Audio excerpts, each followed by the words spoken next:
What's up, guys? Welcome back to the No Gimmicks podcast here on the DFPN. We are back with our Before They Blow Up series, and today I have a very, very special guest. I saw this guy wrestle about 2 weeks ago at an MPX show that I went to. Shout out to MPX Pro Wrestling in the Bedford area. And this guy stood out amongst everything else that I saw. There was a lot of great talent on that card. Some guys that you have seen on the No Gimmicks podcast. And this guy, when I saw him, I was like, this guy has something. There's something about him. And the fact that when he came out, my son actually gravitated towards him. I knew I wanted him on the show. So I reached out. He was gracious enough to give us some of his time. Please welcome, and I hope I don't butcher his name, Kaimi. How you doing, sir? How's it, my brothers and sisters? What's up? How you doing, man? I'm good, brother. How about you? I'm doing good, man. Thank you for giving us your time on the show, man. Really appreciate it.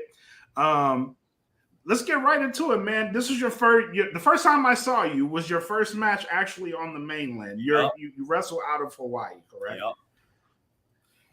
So, bro, it's an honor. I feel like I've been dealt in, Yeah. Talent varies no matter where you are. And I feel like that match I had at MPX was only a taste of what's to come here in the future. So, on that note, one brother named Shimbashi had that opportunity to break me in. And, aside from the fact that I was all up in his grill and he got that dub over me, I don't think I should be mad at the fact that he got that dub over me. Rather, I think I should be thanking him. For that booty whipping he gave me. I think he has helped me break into this business more than ever. And brother, I intend to make good use of that lesson. I appreciate that. And I don't think you have any reason to hold your head down after that. I think for the first time, this is the first time any audience on the mainland has seen you. And brother, it's such an honor about the reaction I got as soon as I walked all those curtains. And although people had their yays and boos, brother, to each their own. As long as I show up and show up, I happy, bro. Oh yeah, definitely great work. This was a splash. You made a big splash on your first match on the mainland. So with that, you were doing some stuff in this match. Shimbashi is a heck of an opponent to have your first match against on the mainland. What is your athletic background? Because you guys, this was a fast-paced match. Didn't seem like you were tired in there. Looked like you still had more gas to go. Mm-hmm. This was more of a mental chess match than anything. Oh, bro. So what is your athletic background? So, fun fact, not only does Hawaiian flow through my blood, but a bit of volleyball. So, men's volleyball is real big in Hawaii, bro. And I was real blessed for when my relatives brought me into the sport, because my mom, all my aunties, and my grandma, they were coaches. So, it kind of came natural to me. I think I was in 7th or 8th grade when I started playing middle blocker for the first time and fell in love with the sport. So plyometric workouts, they're a practical pastime to me. Don't sleep on the plyos, man. One of the hardest things I ever done in my life was jumping on a chair, getting off of it, and doing it all over again. Right. I also tried actual amateur wrestling my junior year of high school. I remember the season ending just before the whole shebang when COVID happened. But I thought, I like getting to contact sport. I like getting to professional wrestling. So I thought I had to train like one. And did mat wrestling do that like that? That's another thing I wanted to point out. You do have a bunch of I was going to ask you that. Do you have a background in amateur wrestling? Because you move around the mat like an amateur wrestler. And everything you do has a bit of discipline to it. You can tell you're very disciplined in there. Mm-hmm. You don't allow for a lot of mistakes to happen. You're very calculated on what you're doing, and it shows. It shows in that. So being from Hawaii, the first name that comes to my mind is a guy, Don Morocco. Yeah. Legend in the business. Literally, bro. There's been countless legends that have come from Hawaii. How do you look to stand on your own and create your own legacy? Bro, I tell you this. I come from a place where hospitality, I like to say, helps guide my culture to a better future. I was raised around good and kind people. Actually, most of the time, those people would be strangers. But no matter who it was, no matter where it was, rather those same people would treat me like their family. And that's how I believe like I'll stand out. Because when I get in that ring, I intend to wrestle with aloha and build this community around me through any style I wrestle with. Whether I take my time and wrestle and take a step ahead of my opponent, or whether trying to get to the point and winning, I try to draw eyes because I believe when drawing eyes, I can build these relationships through me. And those said relationships can thrive through me because brothers and sisters have built one connection through me. Right. So if I get to amplify said connection, I feel like I stand out towards people. Nice. I like that. One thing that we were talking about before the show is what you say when you come out. Like a lot of people don't know what this means, but if you know an Islander or you grew up in an Islander, like you come out choo and it hits, right? So how important is that for you to carry that with you and represent like this culture of Pacific Islander? Whether it's Melanesian, Micronesian, Polynesian, what have you, how important is that to you? Brother, nothing but an honor. Because not only do I come from this small Sandwich Islands with this huge, immense culture, I get the chance for spread said culture and share to people why I am the way I am through wrestling. Yeah. Whether I wrestle you and shout words and phrases that no one has ever heard of before, or, to stuff like showing you what I eat for make me feel at home. Right. All of these, I believe to be roots that intervene. And all these roots lead to one tree. And this tree is blossoming and growing with every single day. And I couldn't be more proud how green this tree has become. No, I love it. Yeah. And you're the first person I've heard do that too when you come out. And even in the match you do it. It's like he's the only person that I know, because out of all the Islanders that I know that wrestle, like the Usos, Roman Reigns, Samoa Joe, what have you, you're the first person I've heard that like does this. And it's like it's awesome to hear it because like, for instance, I've seen Samoa Joe wrestle around this area, right? Yeah. And when he came here, the audience was doing that. Oh, wow. During the match. and I was laughing because he wasn't acknowledging it. It's like he doesn't acknowledge it, he doesn't do it. And then it's like you brought this gem out. And when you do it, people acknowledge it, and I'm like, please keep doing this because it's awesome. You know what I mean? It's like an acknowledgement, and you'll know who you people are in the crowd because they will acknowledge you. Right. It's just involuntary at some points. Like I could be getting whipped, and it just comes out. It's so funny. It's awesome, man. I love it. Speaking of that, did your family come to the show with you? Oh yeah. So, bro, so I get family in Hawaii watching. I get family here in the mainland. Bro, I'm so honored because not only did they raise me, because they're my practical roots. Right. If we're talking about roots, brother, they're the intervention and the intertwining of my genetics and whatnot. So not only are they excited for this journey I'm taking upon myself, they're proud of it. Why? Because they believe I'm pursuing a path where I can share aloha and hospitality, and all the while being happy and at peace with myself and admitting it towards other people in the crowd. You know, being a part of my family has taught me many things, but you know, having them along with my journey and seeing it come to fruition, it means nothing but the world to me. Okay. So how important is that for your family to be? You just answered that question, but yeah, it's really important for your family to be on that journey with you. Yeah, they've been getting deep in. I know because I see my grandma. She watches Dark Side of the Ring all the time.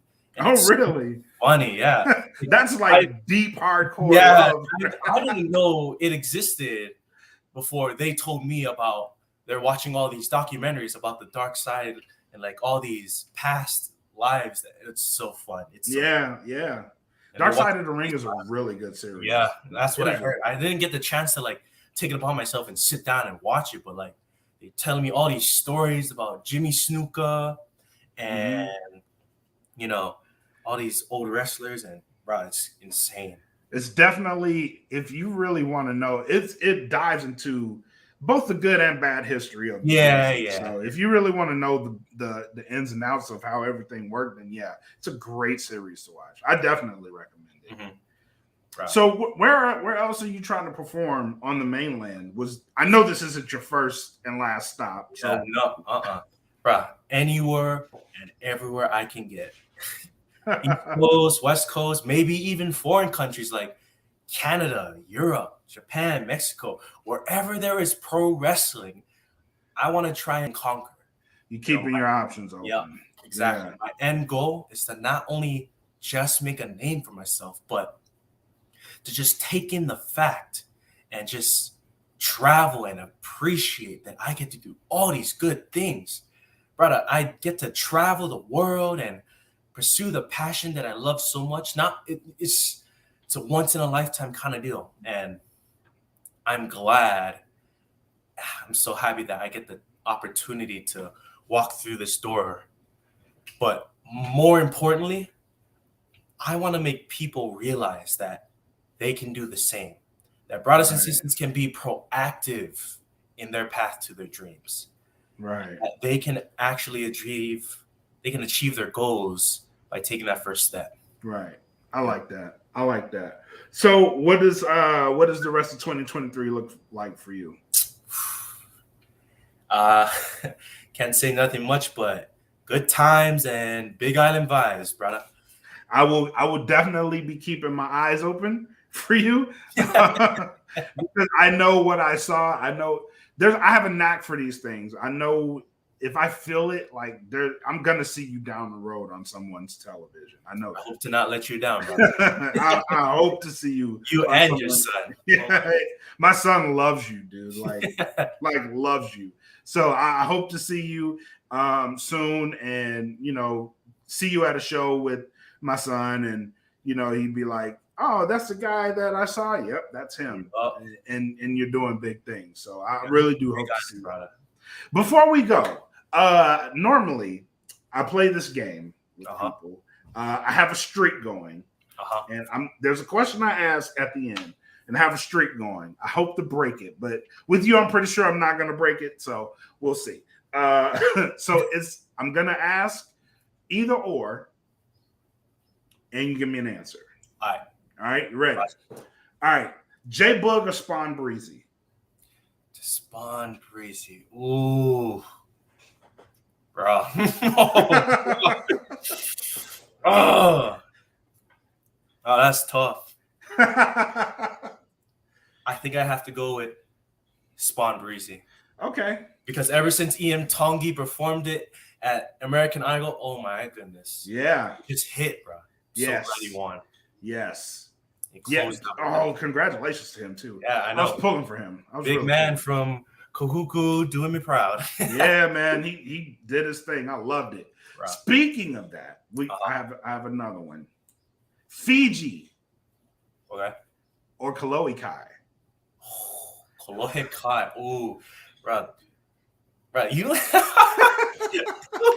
bro, this is some real good questions right here. But I'm asking because I know only you would know this. Like, this is a conversation that pretty much me and you would know. Yeah. I'll advise, I think, Kolohe Kai, because I grew up with him first before ever hearing Fiji for the first time. And although Fiji hits hard, I think yes, he does. Kolohe Kai tugs at my heartstrings a bit more. No pun intended. Yeah. You can't hear it, but he's playing in the background because. Oh, is he? Yeah. My wife's playing music over there. Yes. It's Kolohe Kai. So, last question, and this is the one. All right. Face or heel? Oh, bruh. Oh man. From the way I work to the way I come out to the way I wrestle in the ring, I'd say face. What? Oh, I got one. Finally. No one that has been on the show has answered with face except for real. Yeah, you're the first. Wow. Wow. It's just this, I don't know, because the reactions I had at MPX were good enough, but I heard all the supportive people in the crowd, and it hits me, bro. Yeah. It hits me. Yeah. And like, I'm working these and I can actually connect through you, and I'm making you feel these ways and all these emotions.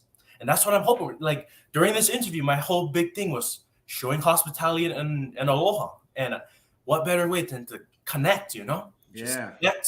Snaps. You build these communities with these relationships and these brothers and sisters coming together and talking about topics like me. Yeah. Something else. And they add on, and it turns into something beautiful. And it's just something you can't like pass up. Yeah. It's such a wonderful opportunity to just be yourself, and other people around you naturally gravitate to me, like you and your son. Like, I've built something with your son and you, and it's such an honor that I get to say thank you and be able to talk to you face to face like adults and appreciate what we have right here. This is one of my favorite interviews. I'm not going to lie to you. Bro, this is one of my favorites. I can't thank you enough for having me on this show. My first ever interview, my first ever podcast, bro. This was awesome. This was really awesome.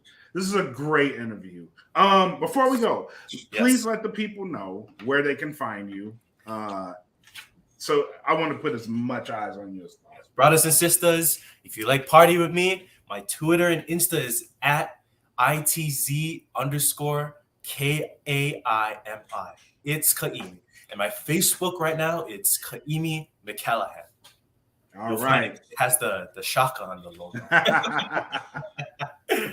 Awesome, man. Well, I do appreciate your time, man. Thank you so much. You are a friend of the podcast. Anytime you want to come back on, man, just let us know. Love for a comeback, of course. Awesome, man. We'd love to have you back. This was a great interview, and of course, again, I'd love to have you back on. Of course, thank you, brother.